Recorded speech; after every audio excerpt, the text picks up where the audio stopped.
જય શ્રી કૃષ્ણ મમ્મી. જય શ્રી કૃષ્ણ. આ શું હળદર છે? હા, હળદર છે. હા હા.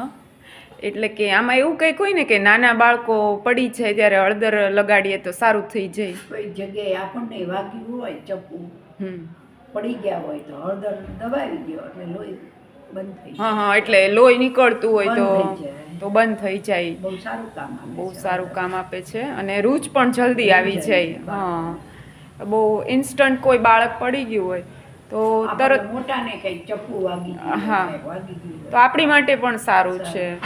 અને ઘણીવાર નાના બાળકો પડી જતા હોય 6 મહિનાના કે એવી રીતના હોય તો પછી એને શું કરવું? એનું માથું એમ કે માથામાં કે કંઈક વાગી જતું હોય તો એને 1 ચમચી તેલ ને 1 ચમચી પાણી પીવડાવી દેવાનું મિક્સ કરીને. હા હા એટલે એને ગળું ન પડે. હા હા હા, એટલે ગળું પડે એટલે એને છે ને બીમાર પડી જાય. હા હા, બીમારી આવી જાય, એને જુલાબ થઈ જાય, હા હા હા, એની તબિયત લથડી જાય. બરોબર બરોબર. એટલે પડે એટલે તરત જ તે 1 ચમચી પાણીમાં 1 ચમચી તેલ મિક્સ કરી ને પીવડાવી દેવાનું એટલે ગળું ન પડે. બરોબર બરોબર.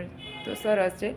આ પહેલાંના લોકો જે છે એ લોકોને ખબર હોય કે બાળકો પડી જાય ત્યારે આપણે શું કરવું. ગાઈઝ, તમે પણ ધ્યાન રાખજો. તમારે પણ બાળકો હોય તો તમે આવી રીતના ટ્રીક યુઝ કરજો જેથી કરીને બાળકોને નુકસાન ન થાય. ફાયદો થાય.